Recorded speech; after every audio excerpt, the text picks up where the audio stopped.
Are you a lover or a fighter? Well, if you're a lover, come closer. Peace Holiday Resort has got you this February. February is a month of love, and Peace Holiday Resort has the best package for you to celebrate your month of love. And hey, there is no dulling with Peace Holiday Resort because we got the best activities to keep you going. With our exclusive DJs got you going with the best music ever. We have fire dance display, and couples come challenge other couples on the dance floor. Let's see who's best. Come, let's crack you up with the best comedy show, and also request a song for that lovely person. Enjoy an amazing boat cruise party, fireworks, and many more. We have amazing packages to suit your taste. We have the silver, sapphire, and platinum, which includes accommodation, complimentary sparkling wine, and a customized table. Lunch buffet with continental and local dishes, and many more. Don't dull, come, let's have fun. As a beginner, if I'm starting with how many pigs can I start with, and which type of pigs, like as in male, female proportion, should I also go with? Okay, so I mean, because of biology, how it works, one male can impregnate as many females at the same time, but you cannot have it the reverse. Okay. So it will make more sense to have more females than male.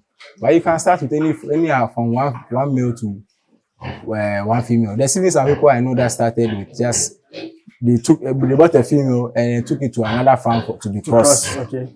Then from there they start from there. You understand? So you can start. You don't have to necessarily even start with one male, 5 female, one male, one. No, you can even start with one female. You will take it to a farm or wherever you buy the pig from. If they have a male, you ask that they should cross it for you. Yeah.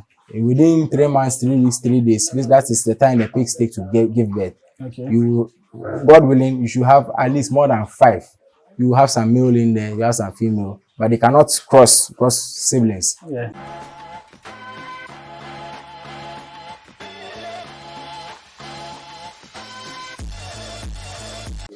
Welcome back to another exciting farming week in Ghana. If today is the first time seeing me, I'm Charles, and on this channel we talk about farming and agriculture here in Ghana. From the previous video, I had a conversation with Kojo to know how they started their farm. So the name of the farm is Growmank Farms. Yes, exactly. So yeah, we spoke to him to know how he started, why he started his farming. After masters and all of that, decided to go into venture into farming. But in this video, I'm going to look at how to start your own pig farm. This is one of the main businesses or the main type of farm that he does. So I'm going to speak to him to know how to start. So you out there watching me or watching us today, if you want to start something similar, you can get some information here and learn about it. Okay. So without much ado, let's get right into the video. Yes. Yeah. So Kojo, we're here at a pig farm. Yeah. And in this video, I want to know if I want to start my own pig farm, what are some of the things I'm supposed to know before starting? So some of the things that you are supposed to know. Basically, you have to understand, first of all, what is your goal? What are you trying to be a breeder? Are you trying to produce for the meat? Are you trying to, be a wholesaler? Are you going to use it for sausages? You have to understand what niche are you trying to get into. There's some people that can also start and say, look, okay, they will do everything that there is. Okay. But it is better to understand where you are trying to position yourself. Because look, you are a business person. You are doing it for business. Yeah. Nobody is putting money in here for fun, for a hobby, for now. So that's something a lot of people don't consider before they start. But it is good if you consider that, because there's a lot of farms that are just breeder only farms. So when you go there, you go and get your breeding stock. There's a lot of farms that also they just sell their piglets off. Okay. They don't wait to get to grow. No. They sell. They win. They get good piglets and then they sell. Other people come and buy. Then you can fatten the animal and then sell it off. Okay. So number one, you might not hear this everywhere, but number one, I would say try and see what's your position in the market. Then number two, before you start, what structure are you going for?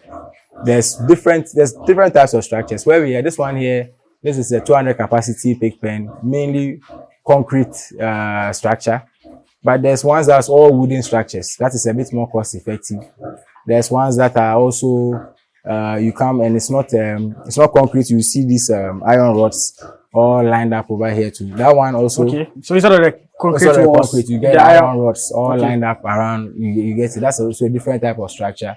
And there's free range type of open farm that we are discussing earlier. Yeah. So where do you want to start? It depends on your resources, where your land is, how much money you have. You know, anywhere you are, you can start. I have a friend who started in his mother's kitchen. Started his one pig, one female. Started from there, and then today he has this same structure like this. So where do you want to start? Then number 3, what breed of the pig? Okay. Because there's some breeds that are a little bit more prolific. All of them will give you meat, but there's some that are a little bit more prolific than the others. Sure. Then number 4, you also look at you know, the proper feed formulation. You have to get because 80% of this business is feed. That is what we do here. Most of the time, these animals right now they are eating. 80% of the time, you are feeding them. Other 10%, they are 80% you are feeding and they are drinking water. Other 10%, you are giving them medication. Okay. The other 10, you are cleaning up their pens and whatnot. So you also have to make sure that you know the cost of feed production. Make sure you put it on paper. Know that this is what you are projected to spend. Okay. Before you are able to return this amount, that is for profit or for breaking even. Sure. Then number 5, you also have to know that you are in here for the long term. Not that you've heard that pig farming is profitable, so it's also just today you jump want to into start. it. No, you want to start, and then 6 months later you are, you know, because you have to. We are still breaking even for the building cost alone. Okay. Before we talk about the feed of these animals, but I know that look, this is something we are going to be around for 40, 50. I pray that one day, nice. A son or daughter of mine will say, "Oh, Daddy, I want to take up over from you." Your business. Then that is like the pride. That is the long term where I'm looking. So in the long run, you are definitely going to win if you have proper management skills and also proper business marketing skills. Very important. Because what you realize is, look, usually it's the people that make the most noise that are seen the most. Some people are there, you might feel like, oh, I'm better at something than somebody. Why is the person getting all the shine? Most of the time, you realize that more people know that the person is doing that particular thing, and they know that you, who is better, is doing it. Yeah. So what I'm just trying to say is marketing. So proper business marketing skills, proper bookkeeping skills, keeping your records, very, very key. You have to, today we will even tag some of these animals. We have some newborns that will tag them on their ears, so we know their numbers. So when we come into the pen, every 2 weeks, we weigh. So we know that pig number 001, you weighed 5 kilos in week 2. Okay. Week 4, you are still at 6 kilos. That means your growth is not. So we have to see, is he sick? Is he or she sick? What is wrong? What is wrong? Then we can analyze from there. Proper bookkeeping. You keep whoever falls sick, whatever it is, you keep books. So basically, in a nutshell, the 5 things that you need, I feel you need to start. Number 1, where are you trying to position yourself? Is it a breeder farm? Are you trying to selling off your piglets? Are you going to grow for meat? Do you have a restaurant that you want to, you started a restaurant, you want to start your own farm to supply yourself? Then number 2, what breed of pigs are you going to get? So number 2, what structure you are going to adopt, depending on your strength financially and depending on what suits your needs. Okay. Then number 3, the breed of pig, because some are more prolific, a little more prolific, some are a bit more disease resistant for where we are. Okay. Then number 4, feed. You have to understand what goes into the production. Understand, don't be ignorant. Understand what goes into production.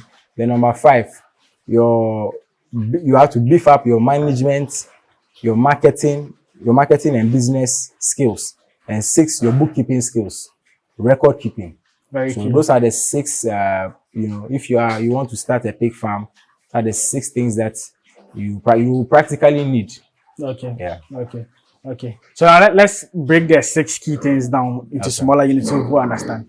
So here on the farm, when starting, like what is the main goal of the farm? Is it a breeder farm? Okay. What is it? Okay. What do you guys do? So like I said, I myself, when I was beginning, I wasn't privy enough to also know that get that information. It's after I entered that I realized that we could have positioned ourselves from day one as a farm where you can, because most of our piglets, right, most of them do very well after they are weaned. Okay. So that's after 4 to 6 weeks. Most of them, at very good weight. We have some can even get to 15 kilo after 6 weeks, which is very because of the feed that we use over here and the breeds that we have. So I was looking at that and said, oh, then I could have positioned myself as a breeder, as someone who sells the piglets of other farmers should just come. Because if you get, it's like a building. If you get a good foundation, it makes it so easier to continue. Yeah. So if now I get these pigs a good foundation, anyone that comes to buy knows that if they continue with some good feed, within the shortest, get a good size that can go to market and quality meat as well. Sure. So I myself, but right now we are selling for the meat.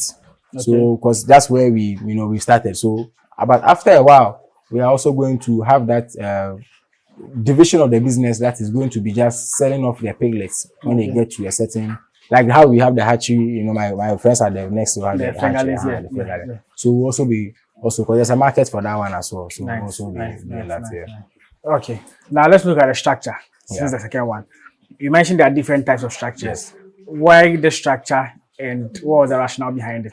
Okay, so here, basically, when we were starting, we had a service of a consultant, somebody who knows the business in and out, and he was saying, look, honestly, if you want to start and make it worthwhile, okay, you can start it from this point. You start to see your money return to you nicely. Okay, to be encouraging. Do you understand? Yeah. And looking at where we were as at 2021, 2020 with the dollar exchange rate and whatnot, it's better to use your money for something tangible now. And you look up and then you lose value as you do. So we decided that let's start with this concrete one here. Because this one, it can at least stand the test of time a bit. You can come back in 40 years, this structure will still be here. I mean, once we keep maintaining and then whatnot. Now it has degraded a little bit because we have had so many pigs within here. So this is deteriorated a bit. But then after we sell everyone, we are going to start do a renovation as well. So we realized that starting from this point suits our needs. And then the money that we've been able to come up with, we can be able to start from here. Okay. So yes, but just seeing this one should not deter anybody from also starting wherever they want to start from. Sure. Because I could have started with just this one cubicle here, and I would have still found a way to grow. So, yes. Nice. So there's like a 200 capacity, right? Yes. And looking at the structure, how much then did you cost putting up the structure in total? Okay, so as there's this structure alone, as of then, probably cost us about, give or take, 50 to 60,000. Plus the borehole, you're looking at 65, 60, 70, thereabouts. Okay. Yes, so that's how much it costs as of then. Today, it will be a bit different. It will be different, yes. So yes, the price we gave was they doing it like some 2 years ago. Yes. But as you are doing it in Ghana now, price will go up because inflation and things have changed for some time now. Okay. And you said at least what's the capacity now in here? Right now we have about 82. Over here now, and there's some, I think these women here, they are pregnant, and there's a few over there who are also pregnant, and there's one more, so we still have some more to come. Nice. Every time, at least, although you didn't fit in here, you have to get new structure and stuff. I mean, that's what we pray for, that we are being as productive as we can, and people are also buying, so that we have money coming in. We are also, be productive. So. Okay. So now if you look at the second point, now what's the third one? The third one, breed. The breed, yes. So I know they are different. They say they have large whites, they have Duroc. Landrace. Exactly. Please take us through the various breeds you have. Okay. So and which ones are best to use? Yes, it's dominantly large white and Landrace farm. Those are the two we started with. Okay. So if you go around, you see that some of them are spotted. They have black spots. Black spots. Yeah. Then I mean that's a result of the crossing of the two bees, the large white and then there. So but mainly here is large white Duroc because I think predominantly Ghana here a lot of farms large white. Yes. That's what they do all in our setting.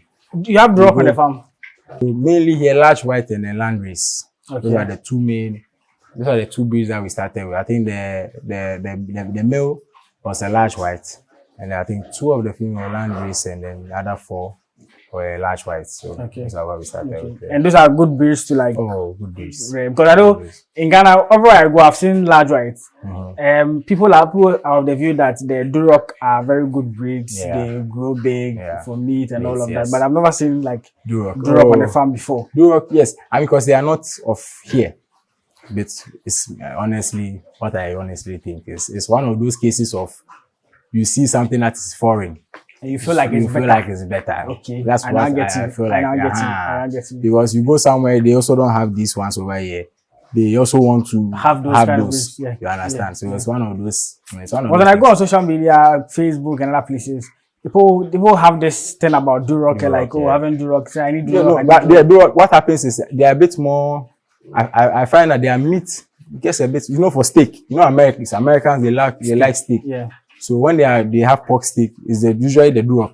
You find it red and it's a bit more, thick.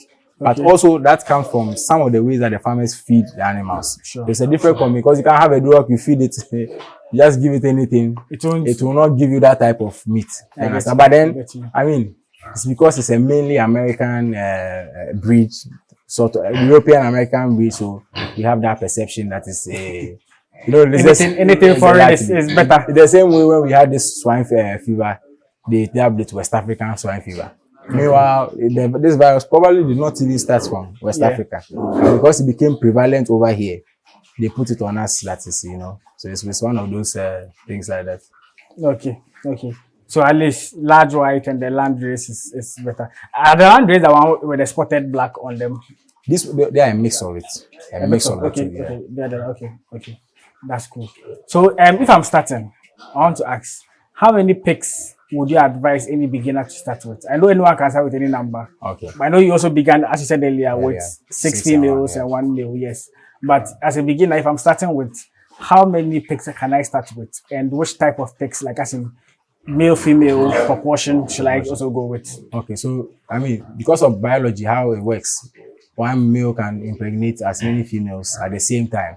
But you cannot have it the reverse. Okay. So it will make more sense to have more females than male. But you can start with any from one male to one female. There's even some people I know that started with just they bought a female and they took it to another farm to be crossed. Okay. Then from there they start from there. Sure. You understand? So you can start. You don't have to necessarily even start with 1 male, 5 female, 1 male, 1. No, you can even start with 1 female. You will take it to a farm or wherever you buy the pig from. If they have a male, you ask that they should cross it for you. Yeah. Within 3 months, 3 weeks, 3 days, that is the time the pigs take to give birth. Okay. God willing, you should have at least more than 5. You have some male in there, you have some female, but they cannot cross siblings. Yeah. So you can do the same thing. Once the female, one of the female goes, you can also get it to go and crawl. You can, start like, if this is assuming you are starting quite very small. Yeah. But then ultimately, you can start with 1 male, 2 female, 3 female, 4, even one female is fine. You understand what I'm saying? Yeah. So the female definitely has to be more than the male pigs, so that you can multiply because you are a business person. You are doing it for business. You are not doing it for a hobby. So you want multiplication in the quickest possible time. Do you understand? True. And are there something I'm supposed to take note of if I'm buying pigs for rearing? Yes, whichever farm you go to go and get your breeding stock, you have to make sure check their records. Look at their if they have any records, just look at it. Try and get people that they have sold to. Ask them, look at their pigs. You can see sometimes you can see the sicknesses on them. Okay. You ask, maybe this pig is, how old is this pig? They say, 6 months. And then you look at the weight and it's not tallying up like, what a 6-month pig maybe should look like. Then you know that, maybe, is it that the breed is not prolific? Is it that they are prone to sicknesses? You have to just buy from trusted places. Don't go and do, somebody just, just try and get good breed, because that will be the foundation of your farm. So where we got our staff, our pigs from our breeding stock, very good farm. So because of that, look at, we hardly have mortalities. What happens is sometimes they give birth and then the mother may sleep on the child, or the child will get stuck in the pipes. Oh, Then okay. it's overnight, so we don't see. Then you can, but not like they give birth and then they die, because they are quite good stuff here. So you have to check, look at the farm records of wherever you are buying from. You ask around as well. Some pig farmers who have bought from there. You might ask yourself, where am I going to find these pig farmers who have bought from there? They ask the people, they should give you testimonials. Let them give you customers that have, find a way. Make sure that you are making the right investment. Yeah. True. Okay. And the last one with regards to the breeding. If I'm buying, there are people who buy pregnant pigs. Mm-hmm. There are people who buy some which are 6 months. Yeah. There are people someone who buy which are a year. No. Mm-hmm. Which one is advisable to like start to like buy when they are starting? Oh, if you pregnant pigs, that will not be. That can also be. It honestly depends on where you want to start from, because any of those points are very good to start from. Okay. Me, after I bought a pig that was a year old, a year and a half, I think about 1 year 6. That's the male. Okay. So he came in quite big, and the females were all a year old. So that's the starting point that we came from. So you can get that one. There's even some people you can start with piglets. Okay. If you don't even want to buy the big ones, you can start, because those are a bit more cheaper. You can get piglets, different, not siblings. Ask that they should give you ones that they didn't come from the same lineage. Okay. So you have different piglets. Then from there you grow them. When they get to a certain age, now they can cross. You can get your breeding stock from there. You understand? True. Now they can cross and then they can reproduce for you. And then from there, we are going. So someone watching us might ask, why did you say get pigs that are not from the same lineage? If you can throw more light on that. It's well, I don't know if it is scientifically proven, but they don't tend to do well when they intercross within like that. Like inbreeding, like insects. Yes, that's insects. how one should call it. Yeah. Yes. They don't tend to do so well. And honestly, I even feel like I said, not that the animals have feelings or anything, but I feel it's a bit inhumane to kind of have do that too. So you can if ban the critical, they probably can do that. But I don't know for pigs, but I know for other animal farms like grass cutter. Yeah. I've seen for grass cutter, I've seen for rabbits as well. Yeah. But when they inbreed, they don't grow to the size that you expect them to get. Yeah. Instead, they are lean. Yeah, so the DNA they are not probably exactly. rejecting and not. Yeah. So you don't want to do that. Yeah. I've seen the inbreed, and if I saw one from a grass cutter farm where the inbred, the female was pregnant. When they gave birth, like all the kids died. Mm-hmm. Those who survived were very small. That's what I know typically happens. I just don't know. I just haven't read into why it happens scientifically as to why it happens. But then, nature is also telling us something. If most of these cases are being recorded. True. Okay, now let's look at feeding. Yes. Honestly, for those watching, I'll include footages. We came here, we've seen different types of feeds, a lot of things going on here when it comes to feeding. And as you said, feeding is like 80-85% of the work. Yes. What do you feed your pigs with? And how do you go about your feeding? Okay, so mainly we feed them on a diet that consists of maize, soybean, fish meal, palm kernel cake, blood meal, rice bran, wheat bran, These are the major staples that you find. Okay. But then also we make use of the grass that we have around us here. This elephant grass. The pigs also eat, like the cows, they also eat pasture a lot. Yeah. So we give them a lot of that pasture. And then we have a lot of vegetables from the markets, the waste that the markets produce. We go and take, see outside here, if you show them, we have some pineapple waste over here. I just brought some mangoes, and oranges, all the fruits. So all of that we add it to their diet. But the main thing, if you want your pigs to grow well, you don't play within the first 2 months of their lifespan. You don't have to play with the protein. The first 3 months, the protein source has to be strong. Soybean is the widely most used one. Then you have the fish meal. Then you have the blood meal. Blood meal is the strongest among all the three. Proteins, and it's actually very, very, very cost effective and easy to acquire. You go to the abattoirs, you get it. But the handling of the blood meal, because it's blood, that might prove a challenge for a lot of people, but I'll recommend that one. But then the soybean, there's fish meal, so that's the protein. Carbohydrates, you have corn, you have cassava, you have plantain, You have fruits that are high, have a lot of sugar in them. Sweet potato. Then for fats and oil, you have the palm kernel cake, you have the copra cake, groundnut cake. You understand? And then let's say for vitamins, you can get the already made vitamin mix, or you can give them vegetables, fruits and vegetables like we do here on the farm. Sure. So they get it direct from the source. Then also supplement their diet with these leaves, elephant grass, like I said, elephant grass, sweet potato vines, plantain, pawpaw peels, pawpaw leaves, all of these, they help. It gives different nutrients to your pigs. Okay. I know there are percentages or proportions of how the feeding is. Yes. Can you please elaborate on that one to us? So that one, it depends on which animal, what stage of the animal's life we are at. Because when they are young, like let's say they are in the weaner stage for the first 2 months, first 2 to 3 months, they need more protein than they need carbohydrates. Because it's like a child when you give birth to a baby, a human being. Yeah. Now that person needs a lot more protein. So that's why they get it from the milk, breast milk, or if it's lactogen or any of these sources. Yeah. So that they can form good muscle, and from that the foundation is solid, then you can continue. So you get if it is a pig within the first 3 months of its life cycle, first 2 to 3 months, a lot more protein has to go into the food. Let's say the protein has to be a bit more than the carbohydrates. Now, as they are getting older and in that stage, the food will be a little bit more costly because protein is expensive. Yeah. Now, as they are getting a bit older and they are getting a bit more, the muscle is formed.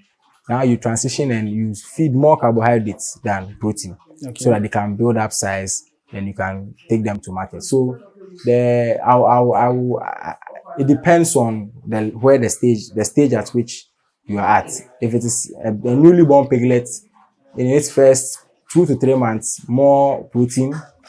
If it reaches the stage where you are growing it, more carbohydrates. If it reaches the stage where you are finished growing and you see that this one doesn't need as much nutrients as before, you can now just be giving it some foods that will keep the weight up and also be cutting the fats. Like you have cassava peels. You can go to the women that do gari, they'll give you cassava peels, the dried one. You can feed it there. You have plantain. That one is cut. No, it's like going on it. It's like a human being going on diet.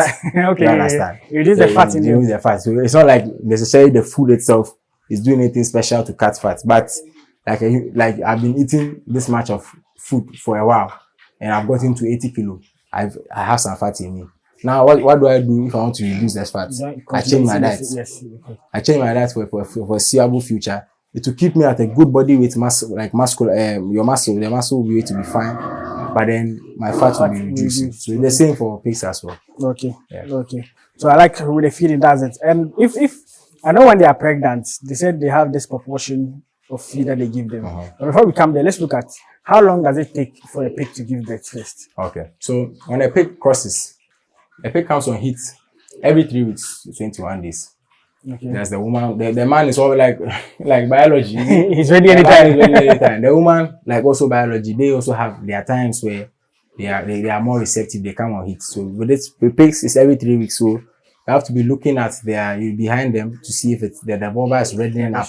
Okay. If it's red, you know that you can cross. So from the moment they cross, sometimes you want to confirm that you don't know if they are pregnant, so you want to confirm. So you have to cross again. Okay. Then you know that at least 2 to 3 crosses, then you are sure. So from the day that maybe you are sure they have crossed and is pregnant, you calculate 3 months, 3 weeks, 3 days. A pig is supposed to give birth around that time. It might be a little bit before or a little bit after, but certainly around that range of time, your pig will give birth. Yeah. 3 months, 3 years. Okay. Then when they give birth to, is there any special treatment to give them? And even before to give birth, what is the food or how do you go about the feeding? When a pig conceives, immediately you have to try and increase the feed consumption. More protein has to go in there because now more protein, more carbohydrates. That one, because now it's nurturing babies in the tummy. Whatever you do within that period of pregnancy directly impacts how much the pig can give birth to and the quality of the babies that the pig will produce. Do you understand? Okay. So also when they are pregnant like that, what you can be doing, you can also be supplementing their diet with foods that are high in iron. You know, because when we give birth to a piglet, the piglet comes out, we inject with iron. Okay. But when you give the mother iron, whilst foods rich in iron, it also nurtures the piglets. So sometimes the piglet can come out, you might not even have to inject it. Some foods high in iron are around in our parts of the world, turkey berries, Oh, okay. Yeah, you can that's give small green. one. Sometimes when you throw it in their pen, they might not eat just that one. They might isolate it unless they are really hungry. So you can crush it and then mix it into their feed and then give them. Yes. Okay. So those are like some of the main ones you give them. Yes. Okay. And after they give birth, I know sometimes when they give birth, they become very slim. How do you go about the feeding to with that one too? Because what happens because of the breastfeeding? Yeah. The stress that the baby will always be taking from their mom. So what happens is that after that you have to set them aside, take them away from their babies after maybe a month of breastfeeding or 6 weeks. Put them in their own cubicle, they alone. Then increase the feed, more carbohydrates, more protein. Feed it for maybe a good month and a half or 2 months. Make sure that it picks up good weight as well before you cross again. Okay. And repeat the cycle. Yeah. Okay. So let's come to medication. Yes. What are the forms of medicine you give them, and at what month do you administer them as well? Okay. So right from when the pig is born, the iron injection is the most popular one because about 3 to 4 days after the piglet is born, you have to inject with iron. If you don't want to inject with iron, like I was saying, the turkey berries, you have to feed the mother food high in iron. After the mother gives birth, you might not have to inject. Then, they are quite susceptible to getting worms in their stomach. Like how a human being has to deworm. You have to deworm them. So you can inject with either ivermectin as a drug. Also give them multivitamin injection. And if you don't want to use these drugs, pawpaw leaves. You can throw pawpaw leaves into the pen or boil pawpaw leaves or blend it and then mix the water with their feed and let them eat. It also has the same effect, deworming effect on them, yes. If you want to get rid of some of them, you want to increase their feed intake, you realize that a pig doesn't have so much appetite. You can boil sobolo. This one sobolo that we have with the ginger. Those are the hibiscus. Hibiscus tea. Yeah. You can prepare that one without the sugar. Mix the water with their feed, their corn, the feed. Let it soak in for a while. Throw it into their pen. You start to see good results after a while. Or even cloves. Cloves. What's that? Oh, I don't know the local name, but cloves. Some of the viewers. Sure. If you don't, those who know the local name, please put in the comment section. There, so at least our local farmers who can know about that. So cloves, you get the cloves and then you dry it and you make it into a powder. Mix it into their feed. I think I have some in the car. They'll mix it into their feed and let them eat. They also they'll be able to convert their food faster into meat. Okay. So there's a lot of as I said in Africa, big advantage. Look, these herbs that we see around, medicine all around. Bitter leaf. There's another one where we can use bitter leaf. You get the bitter leaf, let them chew. That one also does so much for their immune system. It's very, very good, yes. Okay. That's cool. So now what other method things are left? I think I said the business aspects. I think we've gone over just for the medicine, eh? Yeah, so we did look at the purpose of going into it, whether for meat, for breeding and all of that. Look at the structure. Yeah. We've looked at the breeds as well. We've looked at the food. Yes. We've looked at the medication. Yeah. So I think come to the business aspect of it. Yeah. Okay. So at what point do you sell the pigs? Okay, so usually what for a lot of farmers do is they give themselves about 6 months to get to market way to sell.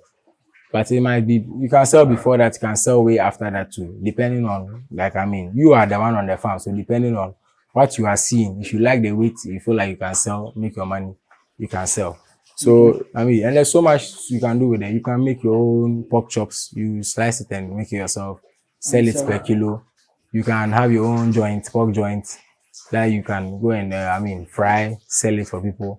You can make your own sausages, sell. You can partner with restaurants, be the exclusive provider. Whenever you have, they contact you. Partner with co-stores. So for the business aspect, there's so many people that need their product. All you have to do is put yourself, that's where marketing comes in. Yeah. Put yourself in the position so that they might see you. Whether it's through social media, whether it's through direct selling, you going up to them, whether it is through you calling them on the phone saying that, I have this product, whether it's you meeting up with like-minded individuals at workshops or YouTube interviews like this, and then building relationships, whatever it is, you have to make sure that you market your produce relentlessly. Therefore, the marketing there, it's very important. Yeah, you don't have to, because that's the only way you have a business. What's the difference People are between not taking advantage of like social media when it comes to like marketing.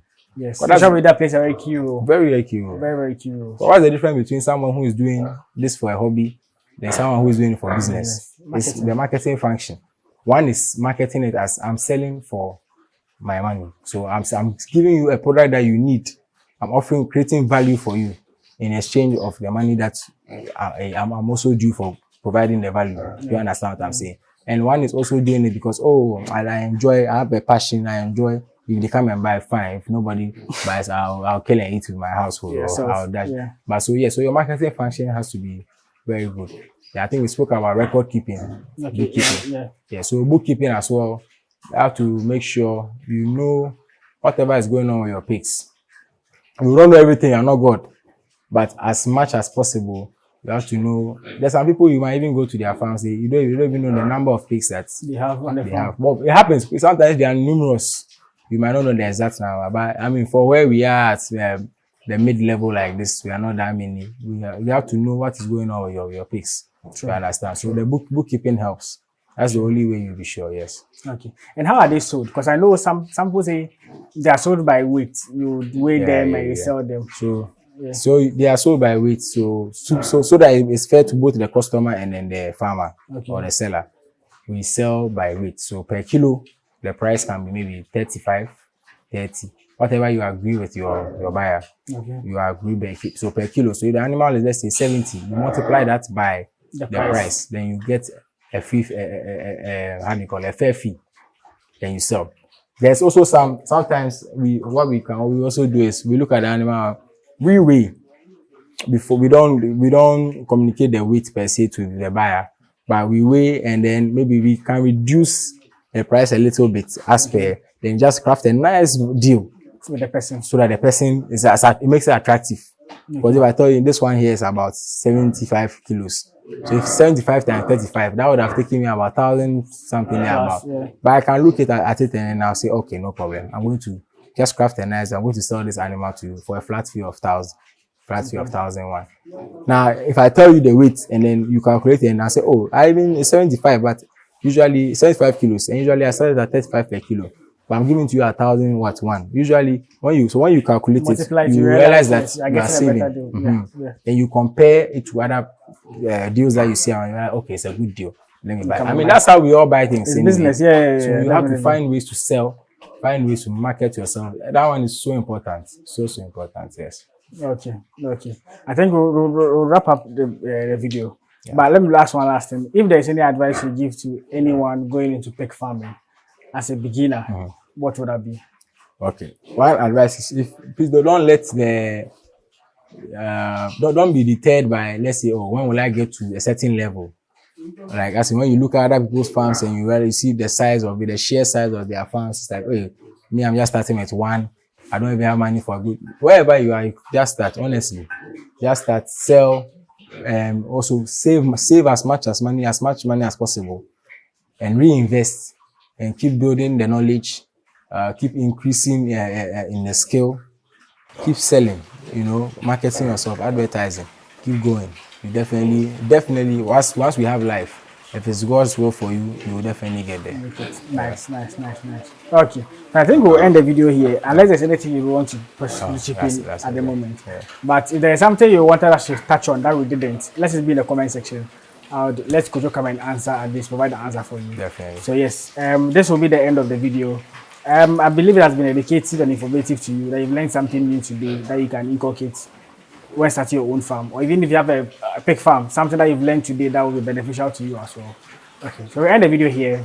Like, comment, share, and subscribe. Share this video. People out there who want to go into the business, who are already into the business, I want to learn more about it. Share it to them so they can get to learn something beneficial as well. And subscribe to the channel so we go together. Agenda 100,000 subscribers in 2024. All right, so I'll see you guys in the next one. Peace out. Yes.